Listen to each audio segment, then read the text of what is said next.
Welcome to Wisdom Trek with Gramps. I am Guthrie Chamberlain, and we are on day 2442 of our trek.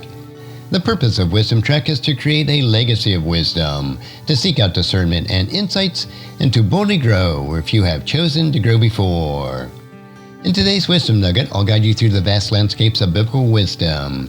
Today we are continuing our journey through Psalm 18, focusing on verses 7 through 15 from the New Living Translation. In these verses, we witness a powerful depiction of God's might and His response to the prayers of His people. So let's prepare our hearts and minds as we delve into this passage's vivid imagery and profound truths. Psalm 18, verses 7 through 15. Then the earth quaked and trembled, the foundations of the mountains shook. They quaked because of His anger. Smoke poured out of His nostrils, fierce flames leaped from His mouth. Glowing coals blazed forth from Him.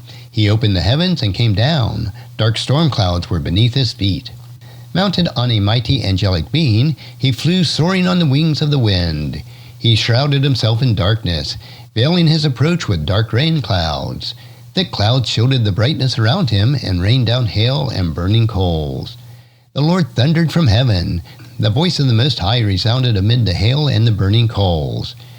He shot His arrows and scattered His enemies. His lightning flashed, and they were greatly confused. Then at your command, O Lord, and the blast of your breath, the bottom of the sea could be seen, and the foundations of the earth were laid bare. In these verses, we are presented with a stunning portrayal of God's majesty and power.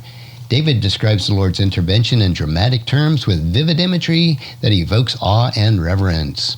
In verse 7, he says, "The earth quakes and trembles. The very foundations of the mountains shake in response to God's anger." This is a powerful reminder of the might and sovereignty of God over all creation. The following verses 8 and 9 continue His depiction of God's power. Smoke poured from His nostrils. Fierce flames leaped from His mouth. Glowing coals blazed forth from Him. He opened the heavens and came down. Dark storm clouds were beneath His feet. The imagery here is striking, emphasizing God's overwhelming strength and intensity of His presence. As we move on to verses 10 and 11, we see God's divine intervention described in terms of the celestial journey. Mounted on a mighty angelic being, He flew soaring on the wings of the wind. He shrouded Himself in darkness, veiling His approach with dark rain clouds.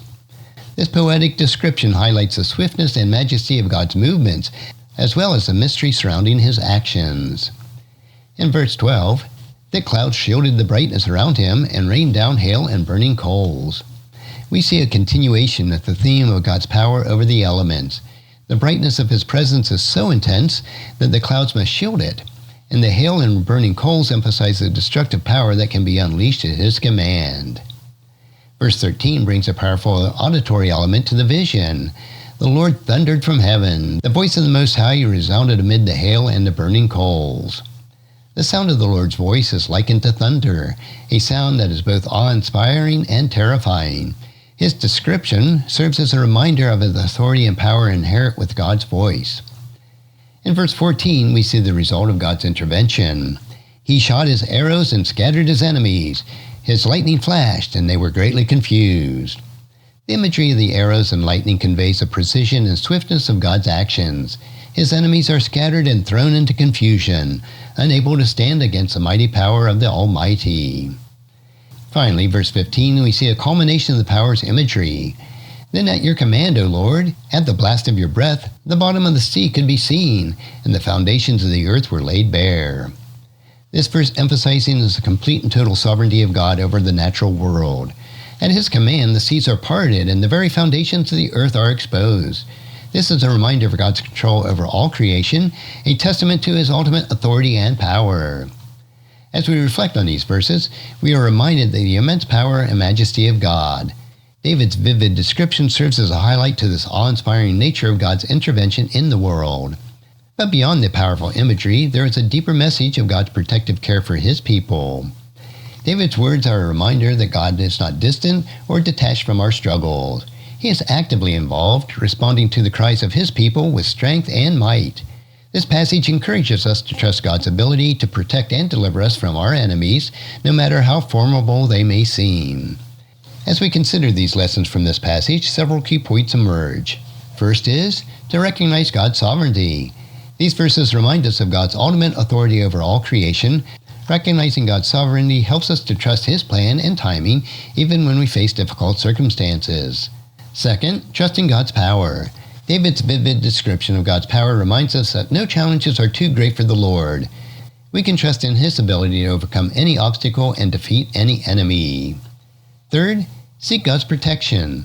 Just as David called upon the Lord in the time of need, we too can seek God's protection and deliverance. He is our refuge and strength, a very present help in times of trouble. And fourth, stand in awe of God's majesty. The imagery in this passage invites us to stand in awe of God's majesty and power. Let us cultivate a sense of reverence and worship for the Lord, who is worthy of all praise. As we apply these lessons to our lives, we deepen our relationship with God and strengthen our faith. Recognizing God's sovereignty gives us a peace and confidence in His plan. Trusting in His power enables us to face the challenges with courage and hope. Seeking His protection provides us with comfort and security in times of trouble. And standing in awe of His majesty inspires us to live lives of worship and devotion. As we conclude our exploration of Psalm chapter 18, verses 7 through 15, let's carry these lessons with us on our journey. Recognize God's sovereignty, trust in His power, seek His protection, and stand in awe of His majesty. By doing so, we align ourselves with the timeless wisdom of David's prayer and live the lives that reflect God's love and faithfulness. Thank you for joining me on this episode of Wisdom Trek. May these insights of Psalm 18 inspire and strengthen you as you continue your trek through life. Until the next time, keep seeking God's wisdom, cherish each moment, and continue to make a positive impact on the world around you. And if you found this podcast insightful, please subscribe and leave us a review. Then encourage your friends and family to join us and come along with us tomorrow for another day of Wisdom Trek, creating a legacy. Thank you so much for allowing me to be your guide, your mentor, and most importantly, I am your friend as I serve you through the Wisdom Trek podcast and journal. As we take this trek of life together, let us always live abundantly, love unconditionally, listen intentionally, learn continuously, lend to others generously, lead with integrity, and leave a living legacy each day. I am Guthrie Chamberlain, reminding you to keep moving forward, enjoy your journey, and create a great day every day. See you next time for more daily wisdom.